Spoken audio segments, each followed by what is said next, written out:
Harley Davidson and Indian Motorcycle have a combined history of over 245 years. They survived world wars, depressions, and near bankruptcies. But in 2025, both face unprecedented pressure. Harley's revenue dropped from $5.84 billion to $4.47 billion in just 2 years. Indian was sold to private equity. The brands causing disruption aren't European or Japanese. They're from India and China, selling impressive motorcycles for a third of what American bikes cost. The cheapest Royal Enfield cruiser costs less than half the cheapest Harley or Indian. So what happened? And can these legendary brands fight back? The American Foundation. Before we talk about the challengers, understand what makes American motorcycles special, because neither company is disappearing. Harley Davidson's Milwaukee factory, 123 years old, commands 74.5% of the U.S. touring segment, with over 1 million HOG members worldwide.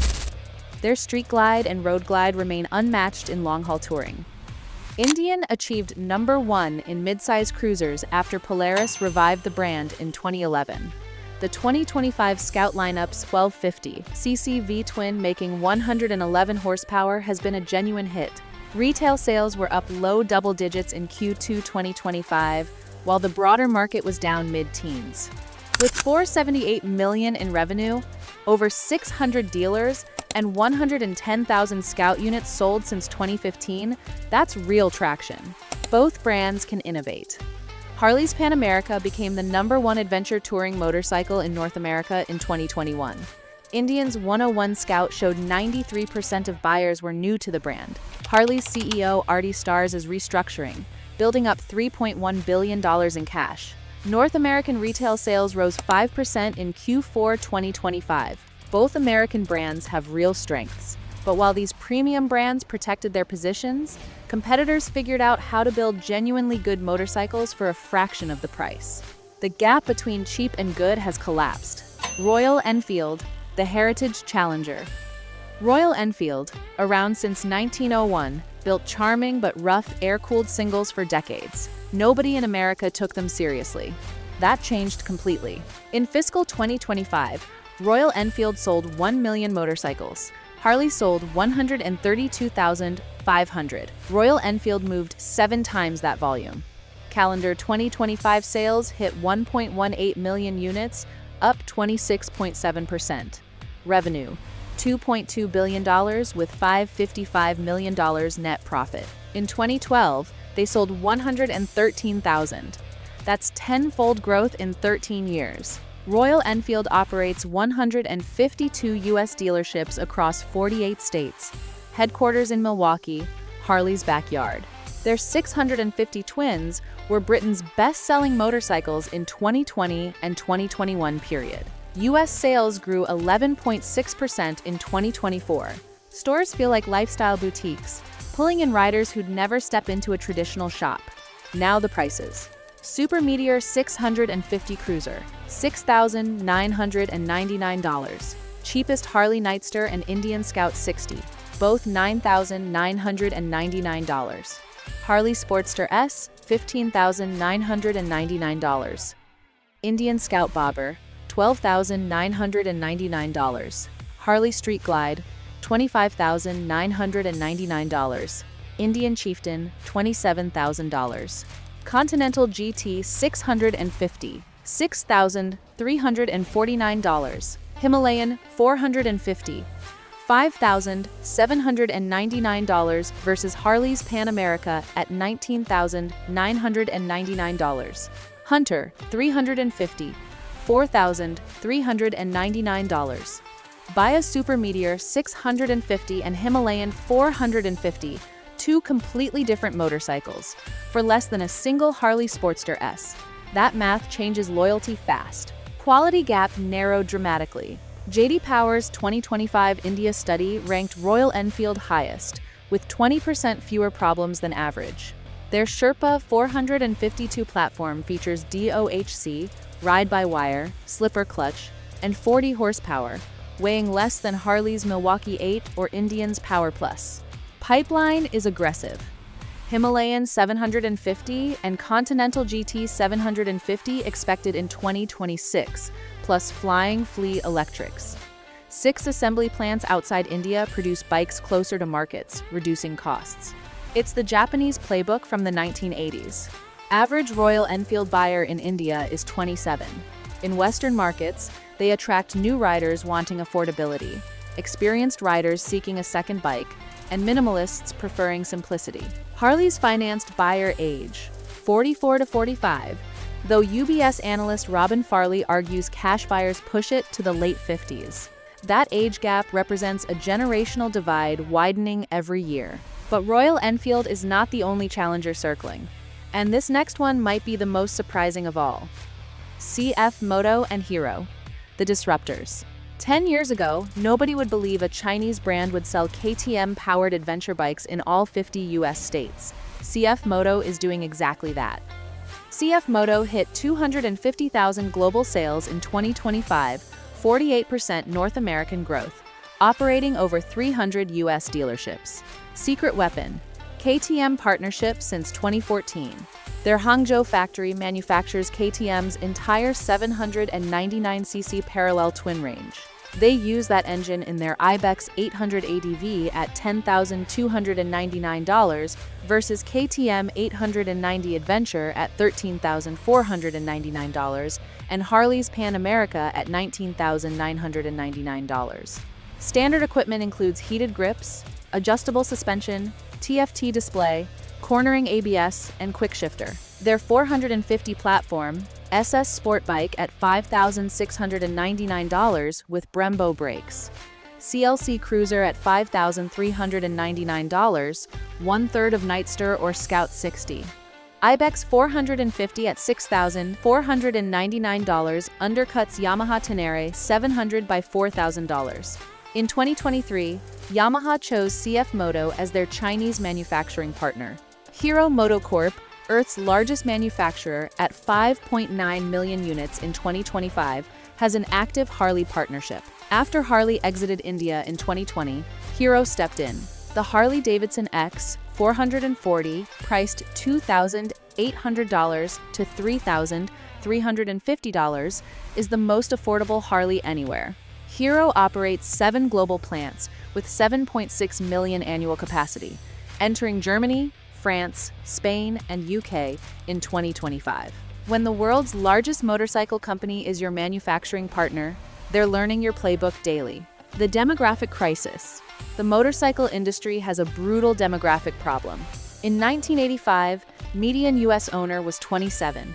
Today, it's 50. Ownership under 18 collapsed from 8% to 2%. Ages 18 to 24 dropped from 16% to 6%. Boomers outnumber millennials 4 to 1.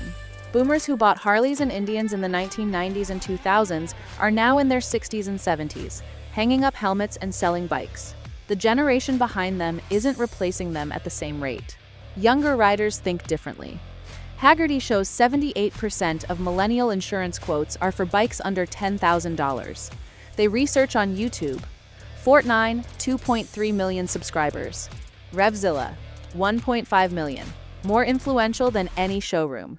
This generation watches reviews, reads Reddit comments, and compares insurance before visiting dealerships. Brand mystique fails when customers access independent reviews comparing a $7,000 Royal Enfield against a $13,000 Indian Scout and concluding the cheaper bike is more fun.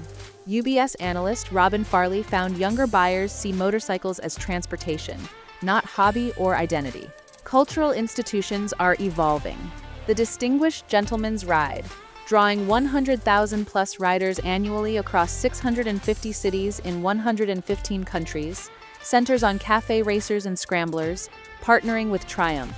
Royal Enfield's Build Train race puts all female teams on 650 twins at Moto America. Women now represent 19% of U.S. owners, up from 8% in 1998. Among millennials, 26% are women. Online sentiment is shifting. Experienced riders describe being sneered at for riding lesser bikes. Younger riders describe traditional biker culture as unwelcoming. The motorcycle as identity model now pushes away market segments. If you're finding this fascinating, hit subscribe.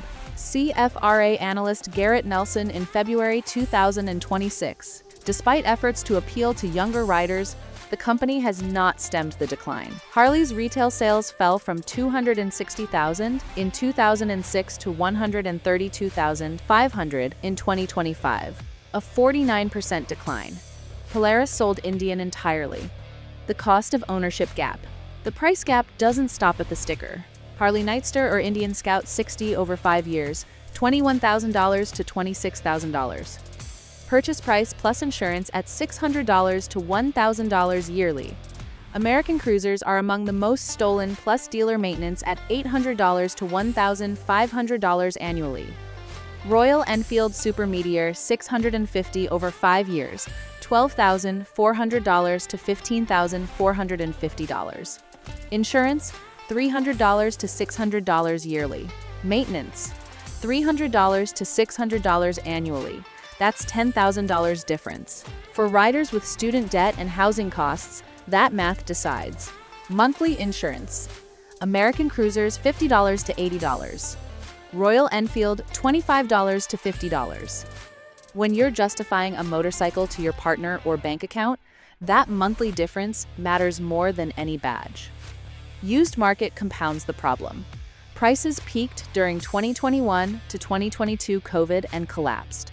Domestic cruisers crashed 13% between April and June 2025. Some categories saw 40% depreciation in 2 years. Buyers see a new Street Bob for $16,999. Find a 2023 with 3,000 miles for $11,000.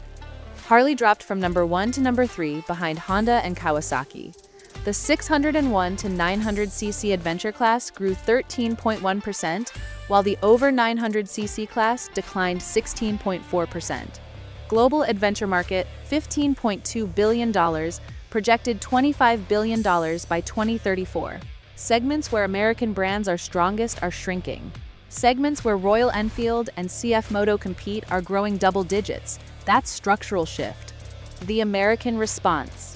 What are these legendary brands doing? This is where the story gets hopeful. Harley's biggest move, the Sprint, expected spring 2026 at under $6,000 MSRP. Named after the iconic 1961 to 1974 Aermacchi model, it would be the most affordable Harley in modern history. The original became one of Harley's best sellers. CEO Artie Starrs reorganized the executive team. Analysts expect a strategic plan by May 2026. Wall Street treats 2026 as transition with operating income near break-even. That's hitting reset on purpose, backed by $3.1 billion in cash. Indian is transforming. October 2025, Polaris announced selling its majority stake to Carplewood LP, a Los Angeles private equity firm. Expected Q1 2026. This makes Indian standalone for the first time since 2011. New CEO Mike Kennedy, a 30-year industry veteran with experience at RumbleOn, Vance & Hines, and Harley Davidson. Indian retains 900-plus employees, its facilities, design center, and 600-plus dealer network. Some loyalists are nervous about private equity, but independence could be good. Under Polaris, Indian competed for resources with off-road vehicles and snowmobiles. Standalone, every dollar goes to motorcycles. The 2025 Scout, redesigned with 1250cc speed plus V-twin, has been the strongest launch. Scout 60 at $9,999 is an entry point, with 93% of buyers new to the brand. Harley has $3.1 billion in cash. They're restructuring, not failing. Harley's Hero partnership puts the badge on a $3,000 motorcycle in India, introducing the brand to millions who might trade up later. The real question: can the Sprint at under $6,000 and standalone Indian do for American motorcycles what budget brands already did? If American manufacturers deliver great riding experiences at accessible prices without diluting heritage, they could bridge the gap. But if products feel like stripped compromises, riders will see through it. The bar's been set high. The verdict? American brands aren't dying. Harley commands 74.5% of touring, has 1 million plus hog members, and sits on $3.1 billion. Indian achieved #1 in mid-size cruisers, redesigned its Scout, and enters independence with dedicated leadership. Both build motorcycles no budget competitor can replicate at the top end. But competition leveled up. Royal Enfield delivers genuine cruiser experience at $6,999, backed by warranty, US dealers, and UK engineering. CF Moto offers KTM-derived adventure bikes at half American prices. Middleweight segment booms while heavyweights decline. YouTube democratized knowledge, eroding brand mystique. And a generation with student debt won't pay $15,000 to $45,000 when $5,000 to $7,000 buys something excellent. The question isn't survival, it's growth. Can they grow? Or will demographics, pricing, and cultural change compress them into smaller, premium, niche companies? Budget brands aren't nipping at heels. They're redefining what motorcycles should cost, who should ride them, and what the experience should feel like. Walk into a Royal Enfield dealership. 22-year-olds buying first bikes next to 55-year-olds picking up weekend cruisers. Walk into CF Moto. Adventure riders who did the math and chose to spend on the trip, not the bike. That's not a threat to motorcycling. That's the future. More people on two wheels is good. Competition makes everyone better. Cheaper bikes bring new riders. And if Harley and Indian rise to this challenge, we all win. Because a 22-year-old on a $5,000 Royal Enfield Hunter and a 55-year-old on a $30,000 Road Glide still wave at stoplights. That's what motorcycling has always been about. Now tell me what you think on the top motorcycles costing under $5,000 in the comments. And if this reveal impressed you, get a sneak peek at the 9 proven secrets, which will help you last your motorcycles forever popped up on the upper left of your screen.